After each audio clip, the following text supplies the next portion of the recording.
బావా ಎಂತ ಗೊತ್ತಾ ನೀ ಪೋಯ್ತು ಕಿಚನ್ ಚೆನ್ನ ಆಂಟಿಗೆ ಹೆಲ್ಪ್ ಮಾಡುವ್ಯಾ ನಾಕೆ ಚೆನ್ನ ಕೆಲಸ ಉಂಡವ ಇಂದು ಇದನ್ನ ಕೊಡ್ತಿದ್ದೆ ಕೊಟ್ಕೊಂಡು ಈ ಬ್ಲೌಸ್ ಪೋ ಆಂಟಿ ನೀವು ಎಲ್ಲಿ ಹೊಡೀರಾ ಅಮ್ಮ ನಿಂಗೆ ಕಿಚನ್ ಹೆಲ್ಪ್ ಮಾಡೋ ಕಣ್ಸಿ.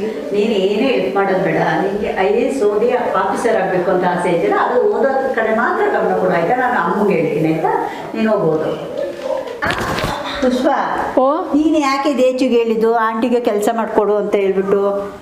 ಓದೋ ಹುಡುಗಿಗೆ ಯಾಕೆ ನೀನು ಹೇಳೋದು ಕೆಲಸ? ಅವು ಮಾಡಾಡು ಚೆನ್ನ ಇನ್ನೇ ಓದಿ ಮೆಂಟ್ಲ ಇರೋವ. ಆ ಥರ ಏನಾಗಲ್ಲ. ಅವಳಿಗೆ ಓದಬೇಕು ಅಂತ ಇಷ್ಟ ಇದೆಯಲ್ಲ, IAS ಆಗಬೇಕು ಅಂತ ಹೇಳ್ಬಿಟ್ಟು ನೀನು ಯಾಕೆ ಅವಳಿಗೆ ಹೇಳೋದು? ನನಗೇನು ಹೆಲ್ಪ್ ಮಾಡೋದು ಬೇಡ, ಅವಳು ಚೆನ್ನಾಗಿ ಓದಿ ಆಯ್ತಾ. ಅದೇ ಅಲ್ಲ ನಿಂಗಳ ಋಣನ ಎನ್ನನೇ ತೂಪ ಹೆಚ್ಚಕೋ ನಿಂಗೆ ಅದೆಲ್ಲ ಬೇಡ ಆಯ್ತಾ. ಅವಳು ಓದೋದು ಓದ್ಲಿ ಆಯ್ತಾ. ನಿನ್ನ ಕೆಲಸ ಎಲ್ಲ ಹೇಳ್ಬೇಡ ಆಯ್ತು. ನಾನು ಇದನ್ನ ತೂತಿರೋ ನಾನು ಬಪ್ಪಿ ಸರಿ ಬಾ.